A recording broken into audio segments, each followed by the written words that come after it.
तो आज की जो हमारी ये क्लास है, ये क्लास यूजीसी नेट समाज कार्य और यूजीसी नेट के साथ साथ एमपी सेट समाज शास्त्र के लिए इम्पॉर्टेंट है।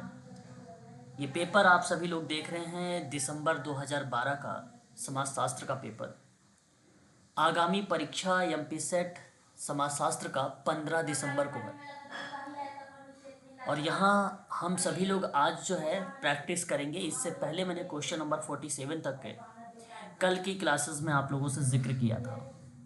ठीक है, तो शुरुआत करते हैं आज का ये पहला सवाल और दिसंबर 2012 का क्वेश्चन नंबर 48 कहता है कि शिक्षा के निजीकरण का उद्देश्य शिक्षा की गुणवत्ता को उन्नत करना है। देखिए, और ये बात सही है, यहाँ शिक्षा के निजीकरण का उद्देश्य शिक्षा की गुणवत्ता को उन्नत करना, ये स्टेटमेंट सही है। और शिक्षा के निजीकरण के परिणाम स्वरूप या फल स्वरूप शैक्षिक संस्थानों का छात्रक विकास हुआ है ना।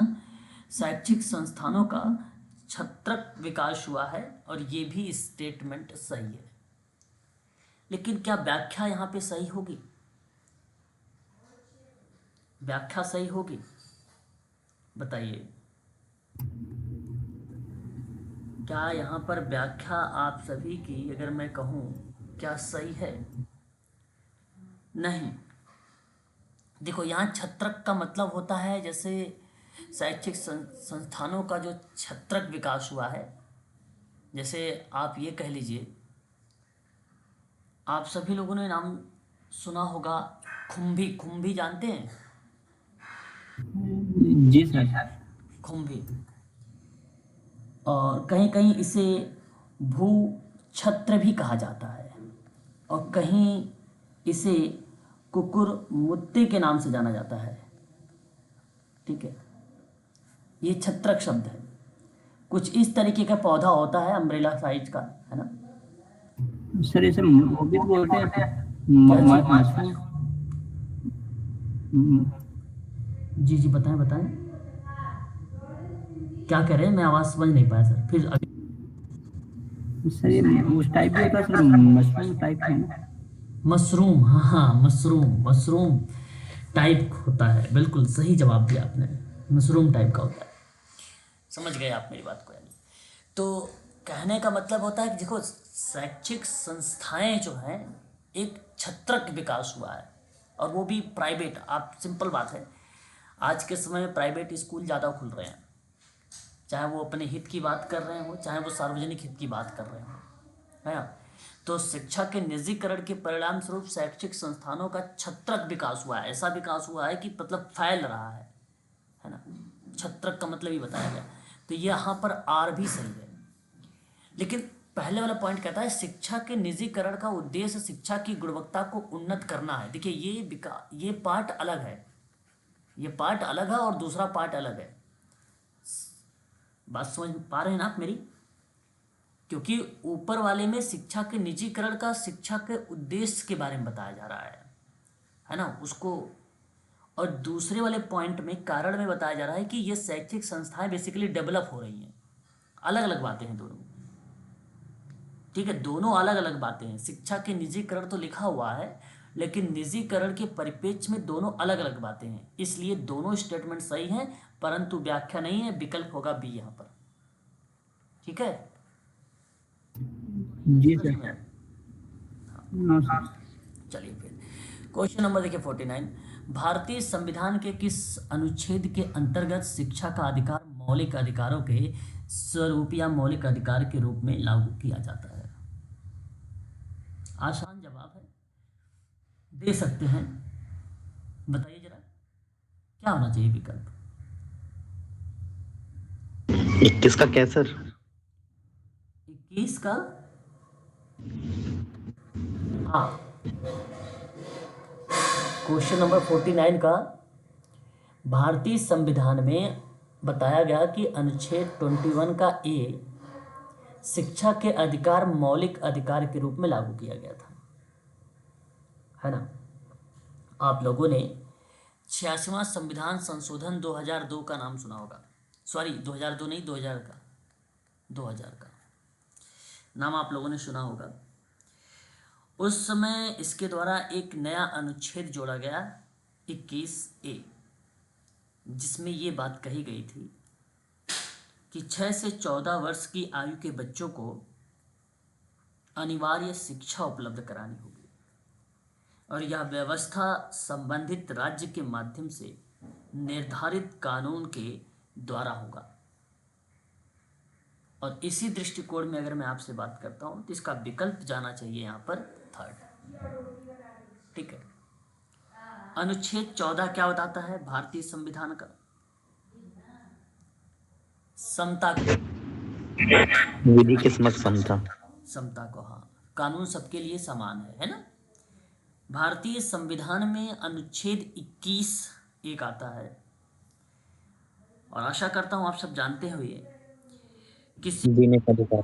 कानून द्वारा तय प्रक्रिया के अलावा उसके जीवन या व्यक्तिगत आजादी से वंचित नहीं किया जा सकता है। ठीक है, तो अनुच्छेद 21 यह गारंटी देता है कि किसी अपराध के आरोपी व्यक्ति को निष्पक्ष सुनवाई का अधिकार है। समय बीतने के साथ यहाँ पर भारत में किसी व्यक्ति के अधिकार की रक्षा पर अहम असर डालने पर एक अहम रोल अदा करता है आर्टिकल 21, है ना। तो कानून द्वारा स्थापित प्रक्रिया के अलावा किसी भी व्यक्ति को उसके जीवन से वंचित नहीं किया जा सकता, यह अनुच्छेद 21 बताता है। भारतीय संविधान में अनुच्छेद 16 भी मिलता है। सार्वजनिक रोजगार में अवसर की समानता का प्रावधान है 16 में, रोजगार में। ठीक है, इसमें सभी सरकारी नौकरियों में अवसर की समानता का प्रावधान किया गया है। ठीक है, आर्टिकल 16 में। ठीक है, क्वेश्चन नंबर 50 देखिए, जहां तक शिशु यानी स्त्रीलिंग लिंग अनुपात की बात है तो उत्तर पूर्वी राज्यों में किसी संकट की स्थिति नहीं है। क्वेश्चन नंबर 50, जहां तक शिशु मतलब स्त्रीलिंग लिंग अनुपात की बात है तो उत्तर पूर्वी राज्यों में कोई संकट की स्थिति नहीं है। कहता है कारण में इन राज्यों में स्त्री की शिक्षा में वृद्धि हुई है, क्योंकि इन राज्यों में स्त्रियों की शिक्षा में वृद्धि हुई है। तो उत्तर पूर्वी राज्यों में वर्तमान समय में स्त्री शिक्षा पर अधिक बल दिया गया है, जिससे स्त्रियों की शिक्षा दर में क्या हुई है, वृद्धि हुई है। देखिए, दोनों स्टेटमेंट सही हैं, क्या व्याख्या होनी चाहिए या नहीं, बताइए। होनी चाहिए। होनी चाहिए। देखिए, सिंपल बात है, जहां तक शिशु लिंग अनुपात की बात है उत्तर पूर्वी राज्यों में संकट की स्थिति नहीं है। संकट की स्थिति या कंडीशन परिस्थिति नहीं है, ये बात सत्य है। और इन राज्यों में स्त्रियों की शिक्षा में वृद्धि हुई है। देखिए, व्याख्या नहीं है यहां पर, स्त्रियों की शिक्षा में वृद्धि हुई है। अगर जागरूकता जैसा शब्द होता, लोगों में उन राज्यों में जो है लोग जागरूक हुए हैं, है ना, स्त्रियों को बढ़ावा दे रहे हैं एजुकेशन पर, है ना, तो वो ठीक है, तो वहाँ पर व्याख्या होती है। लेकिन स्त्रीलिंग अनुपात की बात है उत्तर पूर्वी राज्यों में किसी संकट की स्थिति में नहीं है ना, संकट की स्थिति में नहीं है।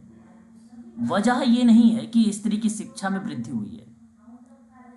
अब मान लीजिए पुरुष में ही जागरूकता ना हो तो स्त्रियों की शिक्षा को बढ़ावा देने से क्या फायदा, है ना। बढ़ावा देने का मतलब वही होता है कि जाहिर सी बात है लोग वहाँ के जागरूक हुए होंगे तभी तो बढ़ावा दे रहे हैं, है ना। तो दोनों सही है, परंतु व्याख्या नहीं, ये विकल्प पहला सही होगा। व्याख्या सर होनी चाहिए इसमें। जी सर। सर इसमें व्याख्या होनी चाहिए सर। लिंगानुपात देखिए सर ये अगर वो प्रश्न मैं इसी पे मेंटेन चर्चा है कर तो रहा फिर वो था। शिक्षा के बदौलत ही है। देखिए मैं इसलिए आपको यहाँ पे बताने की कोशिश कर रहा हूँ कि जहाँ अब यहाँ ये डिबेट वाला प्रश्न है। जैसे अगर मैं आपसे बात करूँ, आप में से कोई बच्चे ये भी सोच सकता है सर, अगर किसी के परिवार में पुरुष ना हो, केवल मात्र ही हो, मात्र सत्तात्मक सत्ता चल रहा हो, तो उस परिस्थिति में तो माता मेन हो गई, महिला। और जब महिला मेन हो गई तो अब शिक्षा को बढ़ावा देने के लिए ये अगर शिक्षित है तभी तो शिक्षा को बढ़ावा दे रही है ना। ये महिला के परिप्रेक्ष्य में बता रहा हूँ। यदि मान लो पुरुषों के परिप्रेक्ष्य में पूछता, तो मान लीजिए पुरुष अगर शिक्षित होते, ठीक है, तो यहाँ पर शिक्षित हैं पुरुष, तो महिलाओं को क्या कर रहे हैं, बढ़ावा दे रहे हैं कि शिक्षा में उनकी वृद्धि हो, ठीक है। लेकिन सवाल अब पुरुष को लेकर सोचना ही नहीं है हमें, क्योंकि सवाल ऑलरेडी इंडिकेट भी कर रहा है स्त्रीलिंग के परिप्रेक्ष्य में, है ना। तो पहला स्टेटमेंट कहा कि जहां तक शिशु लिंग अनुपात की बात है वो उत्तर पूर्वी राज्यों में किसी संकट की स्थिति में नहीं है, महिला, है ना, महिला संकट की स्थिति में नहीं है, ये बात ध्यान रखिएगा। वजह बता रहा है कि स्त्रियों की शिक्षा में वृद्धि हुई है, तो शिक्षा में वृद्धि हुई है, शिक्षा में वृद्धि हुई है, ये कारण है। और ऊपर अलग पॉइंट है कि स्त्री के लिंग अनुपात के अनुसार उत्तर पूर्वी राज्यों में किसी संकट की स्थिति नहीं है। वजह हो सकती है कि भाई स्त्रियों की शिक्षा में वृद्धि हुई है, यहाँ तो पुरुषों को भी लिखना चाहिए था ना, तब हम कहते कि भाई स्त्रियों की शिक्षा में वृद्धि हुई है। आपने इसका मतलब ये बताया कि पुरुष को आपने पीछे कर दिया इस कारण वाले पॉइंट में। अगर व्याख्या दे रहे हो तो व्याख्या देने का मतलब पॉइंट को आप बहुत ध्यानपूर्वक पढ़ें। सर दोनों स्टेटमेंट में सर स्त्रीलिंग की बात हो रही है ना, तो सर ये तो बिल्कुल कोरिलेट कर रहा है चीजों को। लिंग अनुपात का बढ़ना मतलब शिक्षा का बढ़ोतरी है कहीं ना कहीं। देखिए जिस तरीके से सोच रहे हैं मैं बात को समझ रहा हूँ, लेकिन मेरी बात को बड़ा ध्यान समझिए, मैं बोलना क्या चाहता हूँ। मैं फिर से सुनिएगा बड़े ध्यान से। मैंने कहा जहाँ तक शिशु स्त्रीलिंग यानी शिशु लिंग अनुपात की बात है वो उत्तर पूर्वी राज्य की स्थिति में बेसिकली अगर हम बात करें तो वहाँ किसी भी प्रकार की संकट की स्थिति नहीं है, ये बात सही है। उत्तर पूर्वी राज्य में अगर हम बात कर रहे हैं यहाँ पर, ठीक है, उत्तर और पूर्वी ये वाला एरिया जैसे असम में, मिजोरम वगैरह, ठीक है, सेवन सिस्टर, हाँ सेवन सिस्टम में, तो ये बात सही है, किसी संकट की स्थिति नहीं है, ठीक है, ये बात ध्यान सुनिएगा। दूसरे पॉइंट में कहा कि इन्हीं सेवन सिस्टर में यानी इन राज्यों में स्त्रियों की शिक्षा में वृद्धि हुई है, स्त्रियों की शिक्षा में वृद्धि हुई। अब ये जरूरी थोड़ी ना है, एक मिनट जरा होल्ड रखना थोड़ा सा। देखिए सवाल कहता है कि जहां तक शिशु लिंग अनुपात की बात है उत्तर पूर्वी राज्यों में किसी संकट की स्थिति नहीं है, ठीक है। तो अब ये जरूरी थोड़ी ना है कि स्त्रियों की शिक्षा में वृद्धि हुई है, तो इसलिए भाई स्त्री थोड़ी प्रॉब्लम थी, स्त्री के लिए, स्त्री के लिए प्रॉब्लम तो थी नहीं कि आपने स्त्रियों की शिक्षा में वृद्धि कर दिया हो और फिर उसके बाद किसी भी संकट की स्थिति में बेसिकली अब हम कह सकते हैं सेवन सिस्टम में नहीं है। बात समझ रहे हैं आप मेरी बात? तो सर जी सर लिंगानुपात बढ़ने के सर क्या क्या फैक्टर हो सकते हैं, थोड़ा सा बताइएगा। हाँ पहले एक बार इसको क्लियर कर दो फिर मैं अभी आपको बताता हूँ वो भी, ठीक है। तो मेरा कहने का यहाँ जो तात्पर्य है ये है कि जहां तक शिशु लिंगानुपात की बात है सेवन सिस्टर में किसी संकट की स्थिति में नहीं है, और फिर नीचे वाली लाइन में कह दिया कि स्त्रियों की शिक्षा में वृद्धि हुई है ना। तो आप सोचिए अगर स्त्रियों की शिक्षा में वृद्धि हुई तो क्या स्त्री जागरूक हो गई, यानी इसका मतलब है कि पहले स्त्री ही रीजन रही होगी कि संकट की स्थिति। सोचने वाली बात है। हालांकि इस प्रश्न में थोड़ा सा विवादित इसलिए मैं कह सकता हूं क्योंकि मुझे ऐसा लग रहा है कि प्रश्न थोड़ा सा अधूरा है ना। बहुत बारीकी से बात अगर किया जाए तो यहाँ पे पुरुषों की बात होनी चाहिए थी थोड़ी सी, है ना, थोड़ी सी पुरुषों की बात करनी चाहिए थी। तो इस आधार पे अगर मैं बात करता तो वो चीज़ें होता। और यहाँ जो लिखा है इस परिपेक्ष में ना, अगर यहाँ स्त्रीलिंग ब्रैकेट में नहीं लिखा होता तो मैं आपसे कहता कि 110% व्याख्या हो रही है ना। जहाँ तक शिशु, अगर मैं आपसे बात करूँ स्त्रीलिंग के ना सोचूं, ठीक है, हटा देता हूँ, तो इस लिंगानुपात की बात उत्तर पूर्वी राज्यों में किसी संकट की स्थिति में नहीं है। जहाँ तक शिशु में दोनों आ गए। अब फिर तीसरे वाले नेक्स्ट वाले में कहता है राज्यों में स्त्रियों की शिक्षा में वृद्धि हुई है। तो आप ये कह सकते हो कि भाई चलो ठीक है, आपने प्राथमिकता दिया है स्त्रियों को, दोनों में से तो क्लियर हो गया। शिशु दो आ जाते हैं, शिशु ना मेल फीमेल में, बेबी में बॉय में आ जाएंगे, बेबी जो है उसमें आ जाएगी, गर्ल्स में भी आ जाएगी, है ना। तो वो चीज़ें आ जाती फिर यहाँ बेसिकली व्याख्या नहीं होगा मेरे अकॉर्डिंग। और यहाँ आपको बताऊँ आयोग ने भी बेसिकली ऑप्शन नंबर ए का ही चुनाव किया है ना, ऐसा नहीं कि ऑप्शन जो है बी को दिया है। जी सर, अब आप बताइए क्या कह रहे थे, किसके बारे में बता दूं? सर मैं ये कह रहा था सर, लिंगानुपात बढ़ना, लिंगानुपात बढ़ने के लिए कौन कौन से फैक्टर हो सकते हैं? लिंगानुपात बढ़ने के कौन कौन से फैक्टर हो सकते हैं, ये पूछ रहे हैं सर आप, कारक? Yes yes. देखिए सर, इसमें अगर मैं आपसे बात करता हूँ लिंगानुपात के लेकर परिप्रेक्ष्य में, भारत सरकार ने विभिन्न प्रकार के जो है बेसिकली उपाय किए हैं भारत में, है ना। और उपाय के दृष्टिकोण से अगर देखा जाए, है ना, तो जैसे जागरूकता के परिप्रेक्ष्य में, ठीक है, महिलाओं को जागरूकता के परिप्रेक्ष्य में बात किया गया है लिंगानुपात में। साथ ही साथ अगर मैं आपसे बात करता हूँ उनकी शिक्षा और आर्थिक समृद्धि को बढ़ावा देने के लिए आर्थिक स्थिति में बदलाव की भी बात की गई है, युवाओं को जागरूक करने की बात की गई है। ये है, आपने एक नाम सुना होगा SRS, सुना है? SRS sample registration system. सांख्यिकी रिपोर्ट में 2018 में ना कुल प्रजनन दर यानी टोटल फर्टिलिटी रेट 2.2 रहने का एक अनुमान बताया गया था। तो उसके अकॉर्डिंग मैं आपको बता रहा हूँ, भारत में लिंगानुपात को बढ़ावा देने के परिप्रेक्ष्य में कई ऐसी चीज़ें रही हैं जिसको रोकने की बात की गई। जैसे लोगों को जागरूक करने की बात एक देखने की मिली, जहाँ एक कानून आपने नाम सुना है, गर्भधारण पूर्व एवं प्रसव पूर्व निदान तकनीकी अधिनियम, जो लिंग चयन प्रतिषेध अधिनियम है 1994 का, 1994 का, उसको बड़े सख्ती से एक जो इसको फॉलो किया गया है प्रशासन के द्वारा। और लैंगिक सुधार के लिए महिला शिक्षा और आर्थिक समृद्धि बढ़ाने की आवश्यकता है, क्योंकि आर्थिक स्थितियों में बदलाव से लिंगानुपात सुधरने में मदद मिलती है, इसलिए वो भी एक रीजन बन सकता है। युवा लोगों तक सरकारी लैंगिक सुधार कार्यक्रमों की पहुंच में जनसंख्या वृद्धि को कम करना और जन्म के समय लिंगानुपात सुधारने में मदद करना, ये भी एक अहम रोल रहा है।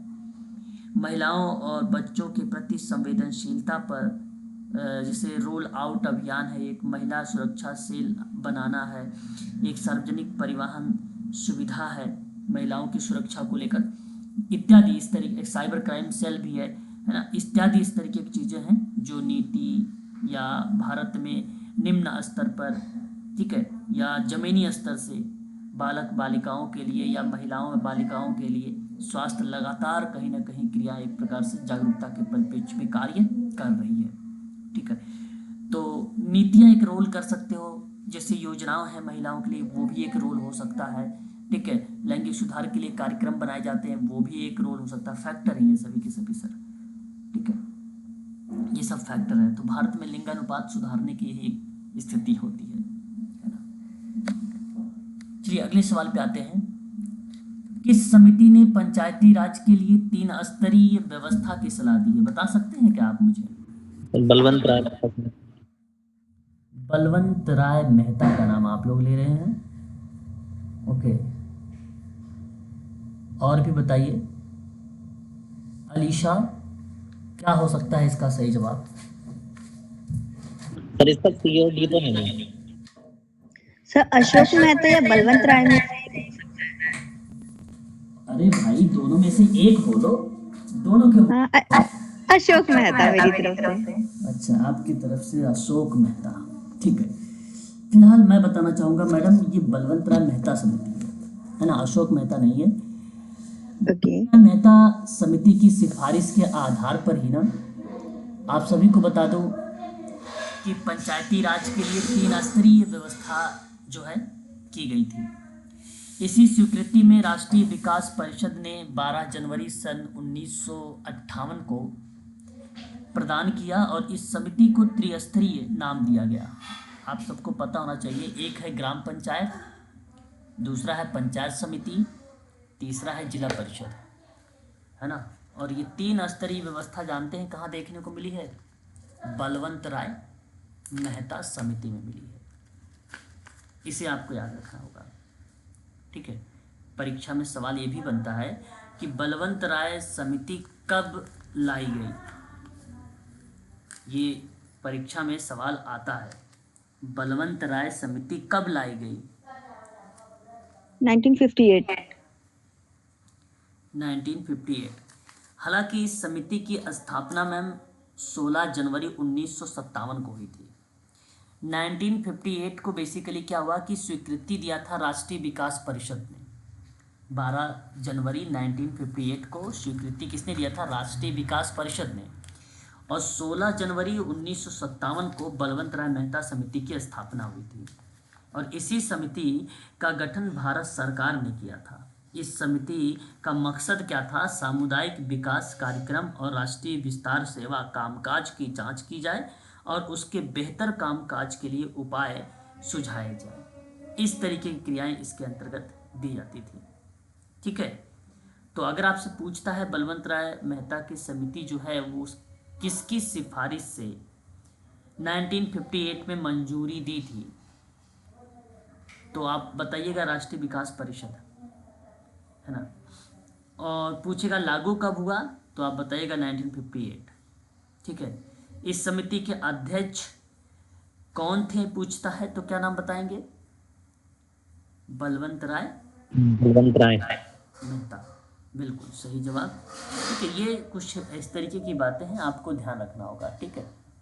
वहीं यदि आपसे पूछता है अशोक मेहता समिति कब लाई गई, ये देखिए 4 ऑप्शन है, इन चारों ऑप्शनों के बारे में थोड़ा थोड़ा पता होना चाहिए हमें। इसका गठन हुआ था दिसंबर 1977 में, जनता सरकार ने किया था।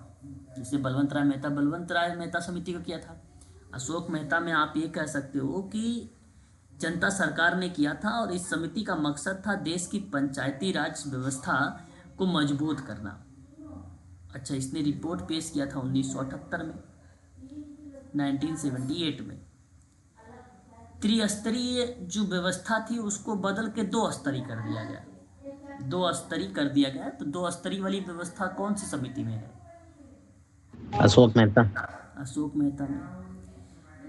आपको बता दूं कि इसमें ना अनुसूचित जाति अनुसूचित जनजाति के लिए उनकी आबादी के हिसाब से सीटें जो है आरक्षित किए गए हैं, पंचायती राज संस्थाओं के पास अपनी वित्तीय स्वायत्ता होनी चाहिए। इस तरीके की क्रियाएं बेसिकली इसमें देखने को मिलती है, ठीक है। उसके बाद आपके सामने आता है एक और ऑप्शन, ठीक है, संगमा समिति कब आई? नाम सुना होगा आपने, सुना है? इस समिति का नाम सुना है?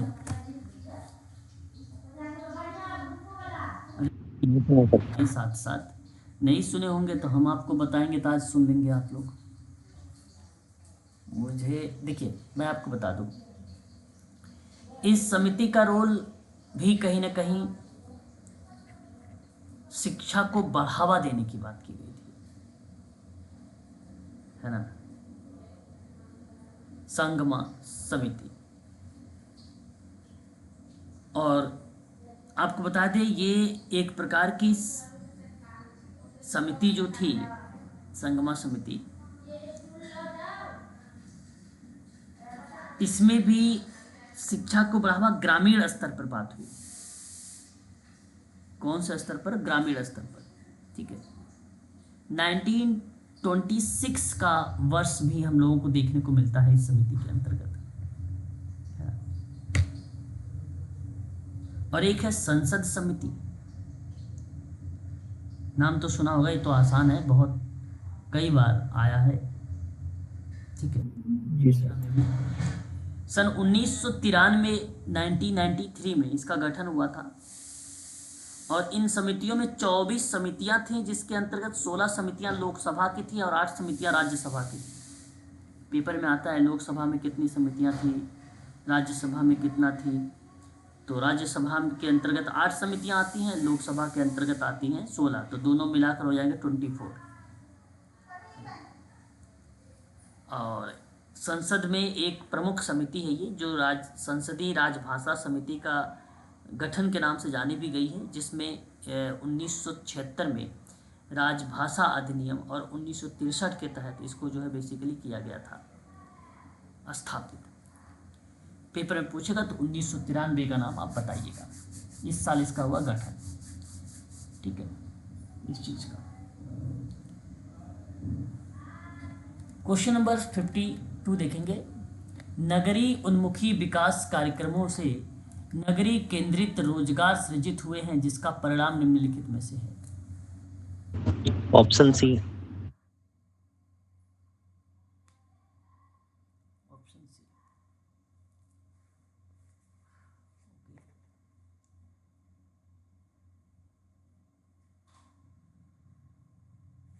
चलिए, नगरीय उन्मुखी विकास कार्यक्रम ने नगरीय केंद्रित रोजगार सृजित हुए।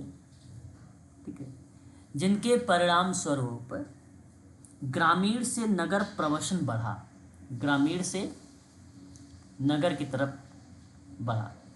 ये आप सबको पता है, लोग आजकल ग्रामीण गांव की से निकल के शहर की तरफ पलायन कर रहे हैं, या आप ऐसा कह लीजिए कि रोजगार वगैरह के लिए वो तलाश में, अच्छे जीवन या जीवन स्तर की तलाश में ग्रामीण जन नगरों की ओर क्या कर रहे हैं? प्रवास कर रहे हैं।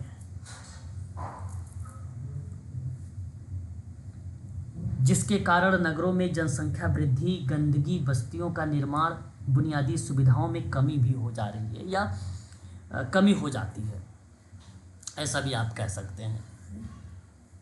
तो ग्रामीण से नगरीय प्रवसन ही आपका सही होगा यहाँ पर इस प्रश्न में। विकल्प आपका तीसरा सही जाएगा। सवाल आसान था कि नगरीय उन्मुखी विकास कार्यक्रमों में नगरीय केंद्रित रोजगार सृजित हुआ है, तो इसका परिणाम क्या था भाई? जाहिर सी बात है, गांव के लोग शहर की तरफ आ रहे हैं, सिंपल बात है। कृषक सामाजिक संरचना की विशेषता निम्नलिखित में से क्या है?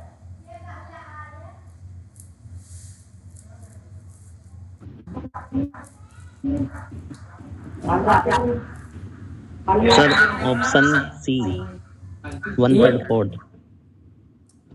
आप एक कह रहे हैं कि भूस्वामी तथा भूमिहीन मजदूर, ठीक है। दूसरा आप बता रहे हैं किसान तथा ग्राम साहूकार। तीसरा आप कह रहे हैं किसान तथा फसल साझेदार। तो ये कृषक सामाजिक संरचना की विशेषता है, बात सही है, ये 3 ही है। सुनिएगा, कृषक सामाजिक संरचना में जिसके पास जमीन है वो क्या है? भूस्वामी होगा, भूस्वामी। और वह अपनी जमीन पर खुद खेती ना कर कर मजदूरों, मतलब जिसके पास जमीन नहीं है, मजदूरों से खेती करवाता है। और इसी सामाजिक संरचना में साहूकार होते हैं, जो किसान को ऋण उपलब्ध कराते हैं और उसके बदले ब्याज लेते हैं। तो वही किसान और फसल साझेदार फसल में होने वाली उत्पादन का हिस्सा लेते हैं। विकल्प आपका पहला, तीसरा और चौथा सही होगा।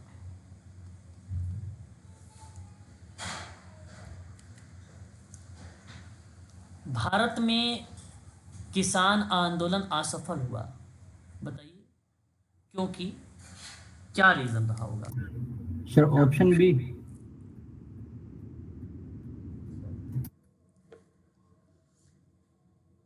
क्योंकि आंशिक भूमि सुधार किए गए होंगे। देखिए, श्रम संघ विद्यमान नहीं था इसलिए असफल हुआ, ये ठीक नहीं है। श्रम संघ रुचि नहीं लेता था इसलिए नहीं हुआ। कोई भूमि सुधार नहीं किए गए थे इसलिए नहीं हुआ। आंशिक भूमि सुधार किए गए थे इसलिए हुआ किसान आंदोलन असफल। थोड़े से भाई हुए थे। तो कृषक असंतोष आर्थिक समस्याओं से जुड़ा हुआ है, जिसका निवारण आर्थिक समस्याओं के समाधान से ही हो सकता है। भारत में कृषकों की आर्थिक स्थिति सुधारने के लिए अनेक प्रयत्न किए गए हैं, लेकिन इसका लाभ 3 से 4% बड़े कृषकों को भी मिलता है ना। कृषि भूमि सुधार कानून, चकबंदी, है ना, हथबंदी, बड़ी जोतों को सीमित करना, हरित क्रांति, श्वेत क्रांति इत्यादि, इसका प्रभाव बेसिकली सीमित क्षेत्रों तक रहा है, इसलिए देखने को मिलता है। विकल्प हालांकि इस प्रश्न का जाएगा डी, ना कि बी, है ना।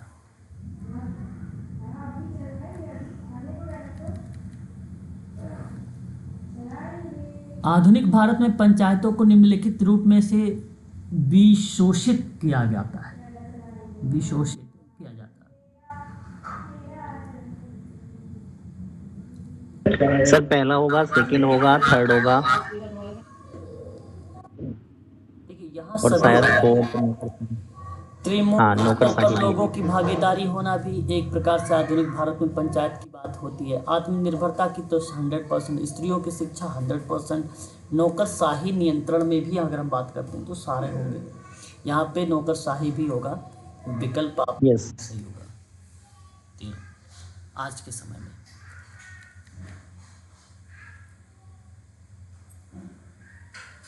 देखिए, कार्यस्थल पर या कार्यस्थल व्यवहार के मानव संबंध उपागम के बारे में नीचे दिए गए कोटों के सही उत्तर का चयन करें आप, है ना। सही उत्तरों का चयन करें। तो कहने का मतलब इसमें देखिए, यह उन उपागमों के विरुद्ध है जो कर्मकारों के व्यवहार की भौतिक संबंध में व्याख्या करने पर व्यक्तिपरक और अत्यधिक युक्तिमूलक जोर देता है। मानव संबंध उपागम के संदर्भ में कार्यस्थल के व्यवहारों में ये पहला पॉइंट आपका सत्य होता है, ठीक है।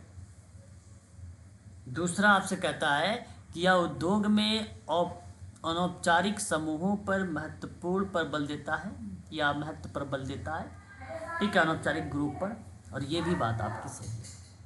कार्यस्थल व्यवहार में या उसके व्यवहार के मानव संबंध के उपागम की बात कर रहा हूँ मैं आपसे। और एक आपसे कहता है कि इसमें फैक्ट्री की सामाजिक व्यवस्था और कर्मकार की सामाजिक आदमी मानकर एक मॉडल की शुरुआत करता है, ये भी बात सत्य है। इसमें औद्योगिक पुरुष मानव को युक्तिमूलक और आर्थिक मानव विकास समझता है, ये गलत है ना। आर्थिक मानवता पर या मानव के परिप्रेक्ष्य में समझता है तो ये स्टेटमेंट गलत है। पहला, दूसरा, तीसरा सही होगा। विकल्प सर ये कौन सी यूनिट से क्वेश्चन लिया गया है?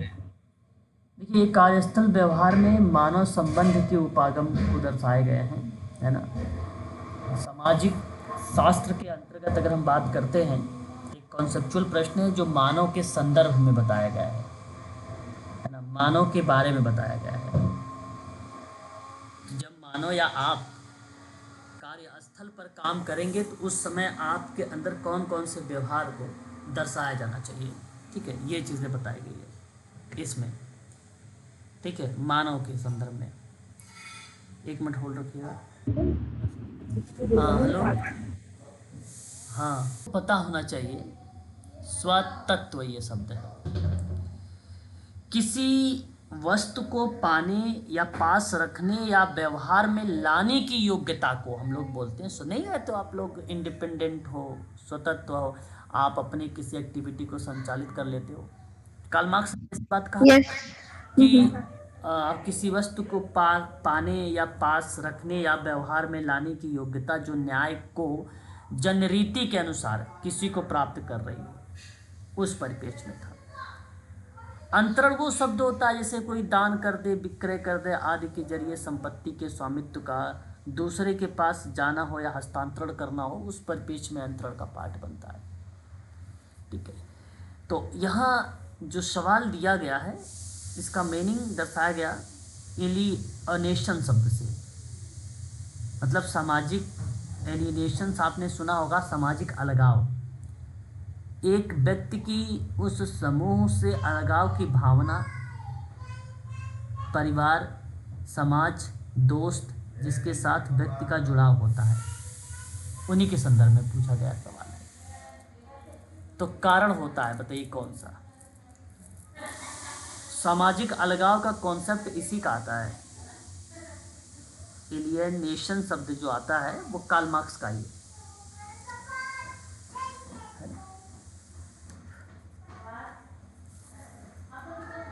कार्ल मार्क्स का है। सर बता दीजिए आप ही।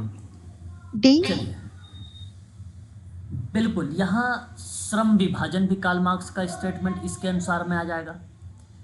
निजी संपत्ति की प्रथा भी आएगी और वाणिज्य संबंधों का कैश नेक्सस यानी नकदी अंतर संबंध भी आएगा। ऑप्शन डी सही होगा।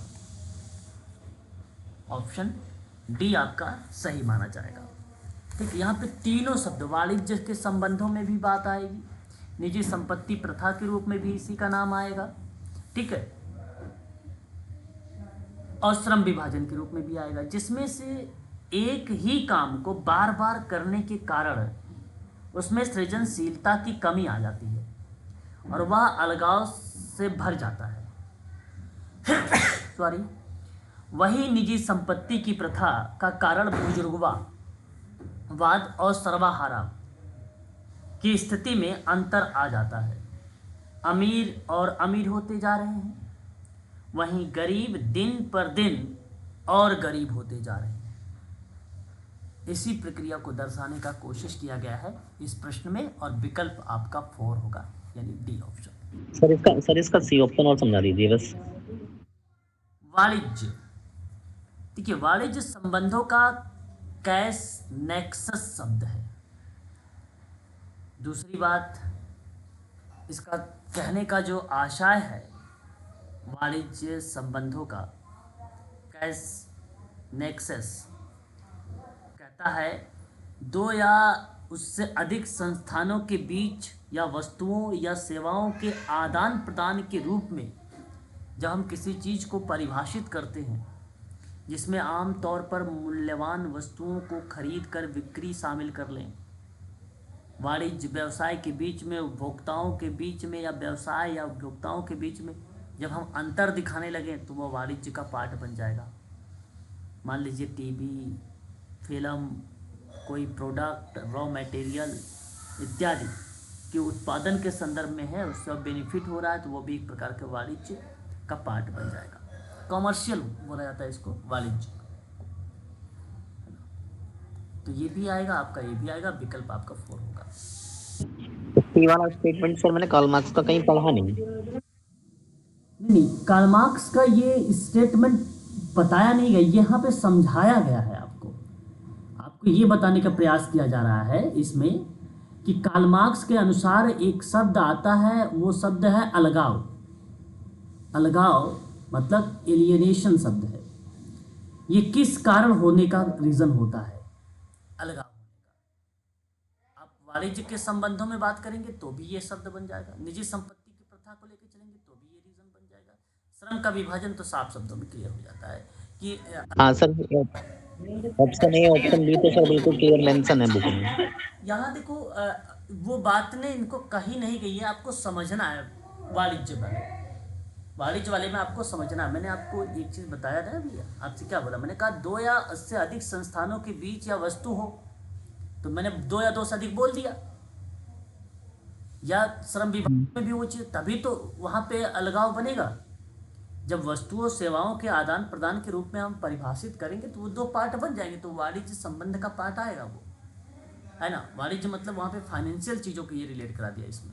ठीक है, विकल्प ठीक है सर।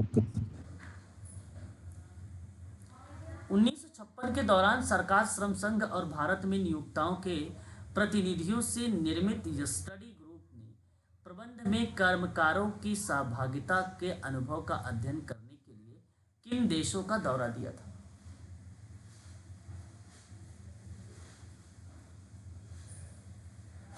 श्रम संघ और भारत में नियोक्ता प्रतिनिधियों के निर्मित स्टडी ग्रुप ऑप्शन डी। प्रबंध के कर्मकारियों की सहभागिता का अनुभव का अध्ययन किया और उस समय प्रतिनिधि मंडल के रूप में यूके था, स्वीडन था, फ्रांस था, बेल्जियम था, पश्चिमी जर्मनी था और एक शब्द आता है युगोस्लाविया। विकल्प आप देखें सी, विकल्प आप देखें यहाँ पर सी विकल्प आपका सही माना जाएगा, है ना। इसी सारे सर यूरोपियन कंट्री हैं। हाँ, सारी कंट्रीज श्रम संघ और भारत से नियोक्ता से प्रतिनिधियों को निर्मित यह स्टडी ग्रुप के प्रबंधन में एक अहम पार्टिसिपेट या सहभागिता के अनुभव का अध्ययन किया है। यहाँ पर विकल्प आपका सी सही होगा। भारत में प्रबंधन में कर्मकारों की सहभागिता का कौन सा मॉडल कार्य कर रहा है?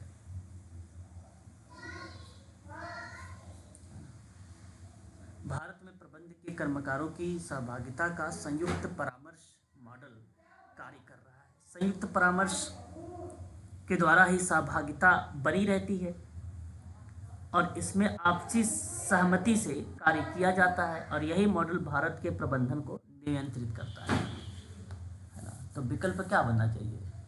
विकल्प बी होना चाहिए। बी। विकल्प बी सही होगा।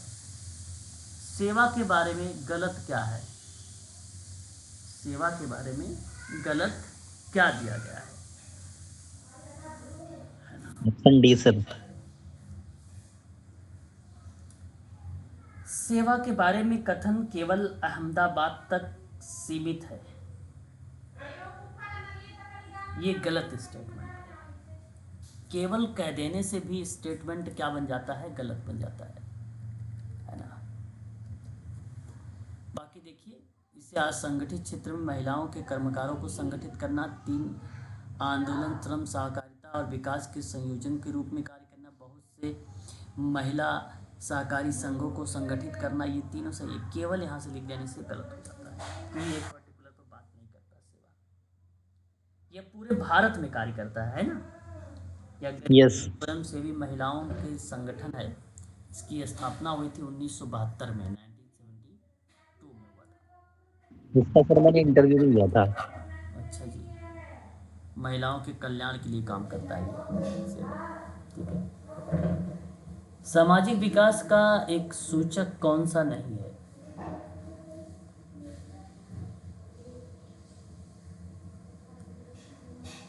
बताइए, कौन सा सूचक नहीं है?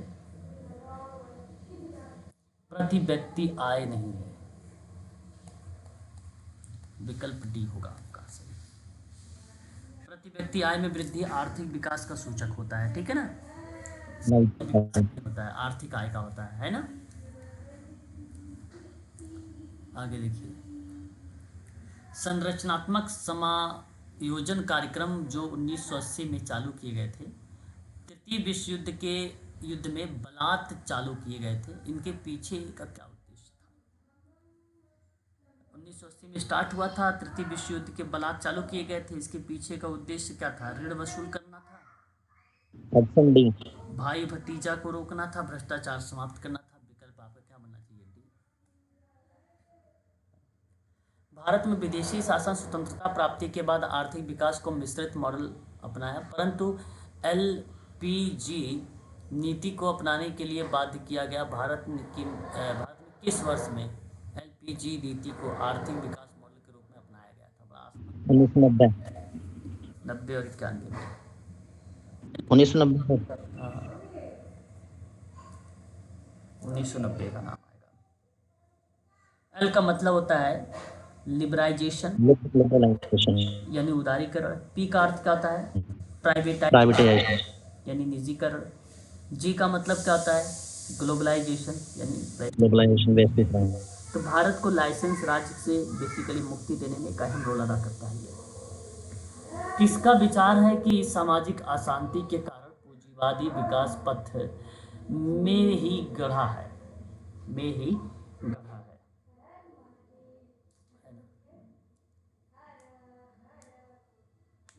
पता नहीं। यार देसाई, सामाजिक अशांति के कारण पूंजीवादी विकास का पथ जो है बेसिकली गढ़ा है। भारतीय राष्ट्रवाद की सामाजिक पृष्ठभूमि के रूप में अगर किसी ने रोल अपना अदा किया है तो यार देसाई ने। विकल्प आपका पहला सही होगा। विकास का वर्ल्ड सिस्टम थ्योरी विकसित तथा विकासशील देशों के बीच संबंधों को स्पष्ट किया। निम्न में से किसके विकास का वर्ल्ड सिस्टम थ्योरी प्रतिपादित किया? वर्ल्ड सिस्टम थ्योरी बुरहान मिल्डाल। वॉलरस्टीन्स। वर्ल्ड सिस्टम थ्योरी, विकल्प बी को देखिए आप, वॉलरस्टीन्स का नाम। विकसित और विकासशील देशों के बीच संबंधों को स्पष्ट किया और यह सामाजिक आर्थिक परिवर्तन का विशेष बल दिया। सन 1970 में इसको अपनाया था, इस थ्योरी को, 1970 में। सिस्टम थ्योरी सर वार्टालाम्पी क्या किया? नहीं, ये वर्ल्ड सिस्टम थ्योरी है। इसमें वाटर हाँ सर, का हाँ। नाम कहाँ है क्या नहीं वाटर? नहीं नहीं नहीं सर, मैं बता रहा हूँ, मतलब जो सिस्टम थ्योरी उसमें बेसिकली वार्टालाम्पी का नाम। System theory, system models, Ludwig वार्टालाम्पी का नाम आता है, 1940 में दिया था उसने। हाँ सर। इससे on the principles of population नामक पुस्तक के लेखक कौन है? तो आसान है ये।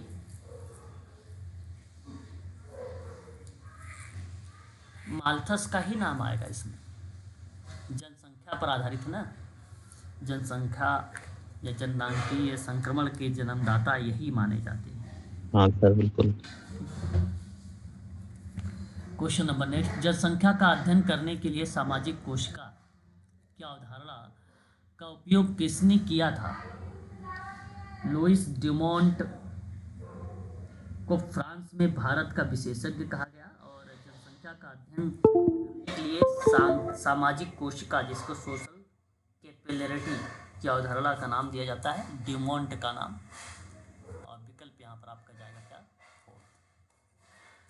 प्रजनन शक्ति के निर्धारकों की किसके विस्तार की व्याख्या की है?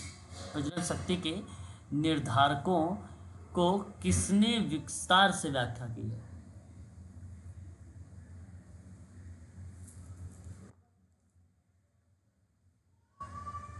किंग्सले डेविस और जूलियट बैक ने। विकल्प आपका बी। क्वेश्चन नंबर 69, निम्न में से क्या जननांकीय प्रक्रियाओं से संबंधित है? 69,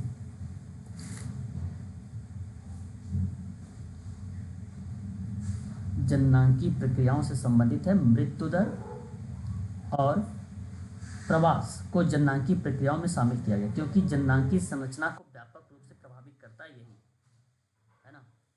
विकल्प आपका क्या होगा? दूसरा, तीसरा देखिए कहाँ पर है, सी में है,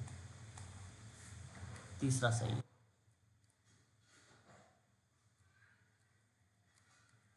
सेवेंटी को मिलाइए जरा। 1 वर्ष से कम आयु के बच्चे की मृत्यु होती तो उसे क्या बोला जाता है?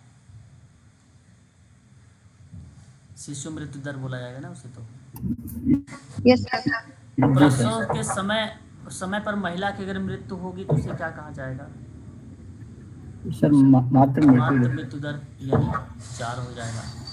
रोगों के कारण बीमार पड़ने पर अगर पड़ने की दर जो होती है उसे क्या बोला जाता है? सर थोड़ा 69 को समझा दीजिए। 69?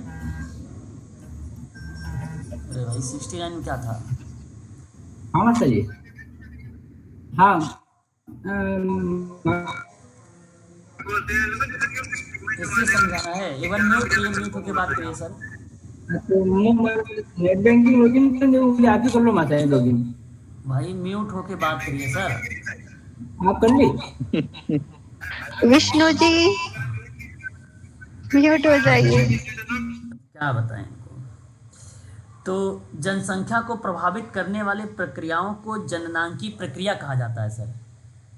जनसंख्या को प्रभावित करने वाली प्रक्रिया क्या बोला जाएगा? जननांकीय प्रक्रिया बोला जाएगा, क्योंकि यहाँ पे जननांकीय प्रक्रिया से संबंधित पूछा गया। तो जनसंख्या के बदलाव के 3 प्रक्रिया के कारण होते हैं सर। जनसंख्या बदलने के 3 कारण होते हैं। एक तो प्रजनन क्षमता होगी, बात तो सही है ना, प्रजनन क्षमता। दूसरा आपका यहाँ पे जो दर्शाया जाएगा वो एक दर्शाया जाएगा मृत्यु दर, और तीसरा दर्शाया जाएगा प्रवासन शब्द। तीसरा दर्शाया जाएगा प्रवासन शब्द, ठीक है। सर चौथा नहीं होगा क्या सर? नहीं, चौथा नहीं, रुग्णता और अस्वस्थता नहीं, 3 ही होते हैं। 3 ही तो प्रक्रिया के कारण होते हैं, 3 ही होता है। इसमें तो एक प्रजनन शक्ति होती है और एक मृत्यु दर, एक प्रवासन। यदि मैं पहले को लेता हूँ यहाँ पर तो चौथा एलिमिनेंट हो जाएगा और बचा आपका 2, 3, और 2, 3 आप आसानी से आइडेंटिफाई कर सकते हो, विकल्प थर्ड में दिया गया है, ठीक है। 3 ही होती है सर। जनसंख्या वृद्धि को प्रभावित करने वाले एक अहम कारक प्रजनन क्षमता होता है, ये बात तय है, लेकिन ऐसा विकल्प में नहीं था, ठीक है sir. Okay sir, okay, thank you. अगला सवाल था हमारे सामने कि प्रसव के रोगों के कारण बीमार होने को हम लोग क्या बोलते हैं? रुग्णता वाले को बोलते हैं। जन्मते ही बच्चियों को मार देना, शिशु हत्या, स्त्रीलिंग शिशु मृत्यु, भ्रूण हत्या, स्त्रीलिंग शिशु हत्या होगी, तीसरा होगा। हाँ सर, क्या बनेगा? तीसरा बनेगा। तो 2, 4, 1, 3 विकल्प में आया है। 2, 4, 1, 3, 2, 4, 1, 3 विकल्प दूसरा सही होगा, ठीक है। महिला एवं बाल विकास नीति है जो संरक्षणात्मक विभेदीकरण कहलाती है। संरक्षणात्मक विभेदीकरण कहलाती है महिला एवं बाल विकास, तो ये तो सही है। जी सर, जी सर। अरे भाई, संरक्षणात्मक अभी सही था, विभेदीकरण कहाँ से सही हो जाएगा? मतलब विभेदीकरण कहाँ से आ गया? सही बात है।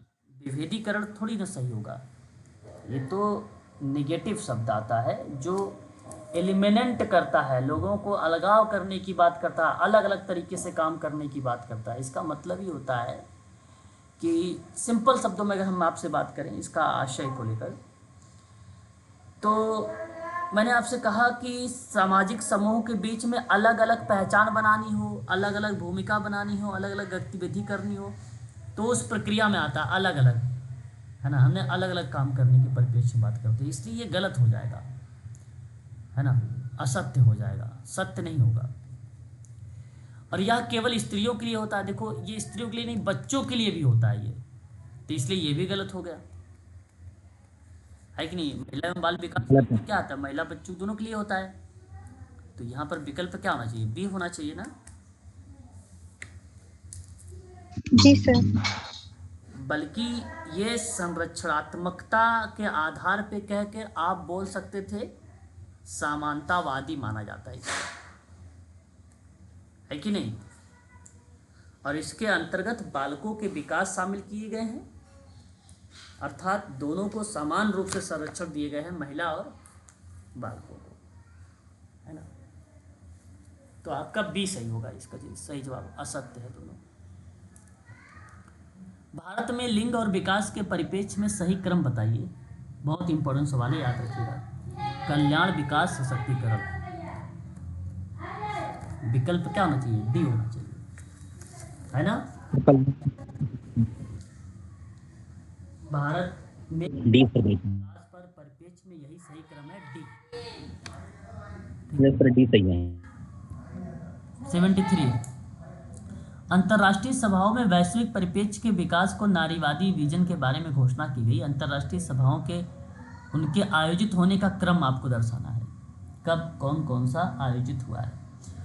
एशियन एंड जो है Pacific centre for women development है, ये सन 1980 में आयोजित किया गया था, है ना, 1980 में आयोजित किया गया था।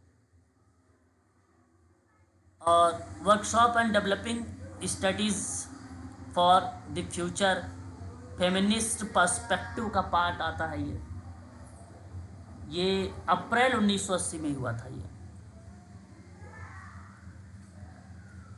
डाकर जो है, Dakar declaration on another development with women की अगर हम बात करते हैं तो ये 1981 में हुआ था आयोजित, 1981 में नैरोबी एंड ऑफ द, ये देखो सोशल वर्क में भी सवाल आया हुआ है, ऐसा नहीं है कि नहीं आया, सोशल वर्क में भी आया। Nairobi end of the UN decade world conference सभा है जो 1982 में हुआ था। ठीक है, तो 80, 81, 82 यहाँ पे दिया गया है। सबसे पहले आप अप्रैल को लगा दीजिए, है ना, और ये अप्रैल के बाद ही आया है, एग्जैक्ट मंथ नहीं पता है हमें, लेकिन ये अप्रैल के बाद ही आया है। ठीक है, तो आप दूसरा पहले रख लीजिए, फिर पहले, फिर तीसरा, फिर चौथा, विकल्प बी आपका यहाँ पे सही हो जाएगा। ठीक है, विकल्प बी। इको फेमिनिज्म का विकास का मुख्य आधार क्या हो सकता है? सही जवाब सेकंड होगा, स्त्रियों के जीवन और प्रकृति पर उसका संबंध, है ना। और इस पेपर का लास्ट क्वेश्चन ये है 75, नारीवादी पुस्तक के बारे में दिया गया है।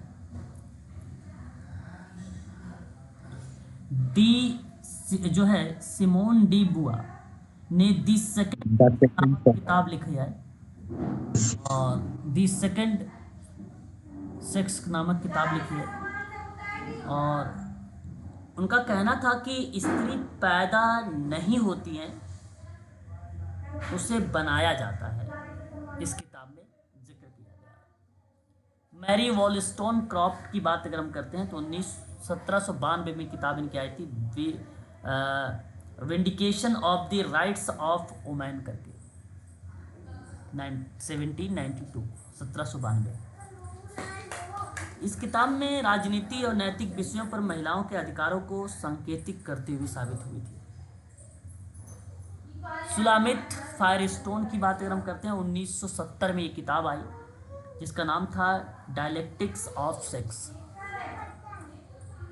है ना, 1970 में। 25 वर्षीय कट्टरपंथी नारीवादी थी ये।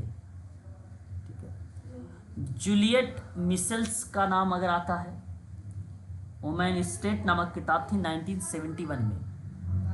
वुमेन्स स्टेट का नाम देखने को मिलता है। इस पुस्तक में मिशेल्स ने महिलाओं के अधिकार को लेकर बनाए गए कानून के बारे में बताया था। ठीक है, तो पहले का 3 गया है, दूसरे का क्या हुआ है 1972 यानी 4, और तीसरे का ए है सर। पहला। ओके, और ये आपका दूसरा, तो 3, 4, 1, 2 विकल्प आपका जाएगा 1। यहाँ अब ये पेपर होता है समाप्त, इसके नीचे आपको इसके आंसर भी मिल जाएंगे। ठीक है, तो आज के लिए बस इतना ही रखिए आप सभी लोग। अब आप सबकी क्लास जो चलेगी वो 9 तारीख को 10 को चलेगी, या तो 9 को भी चल सकती है या तो 10। 9 की चलेगी तो मैं आपको बता दूंगा, अदरवाइज 10 की क्लास आपको तो तय है कि 10 तारीख को यानी 10 तारीख की आपकी क्लास है। ठीक है, बाकी शाम की क्लास रहेगी, शाम को ज्वाइन। सर जी बताइए, आवाज़ सर आ ये रही है। बात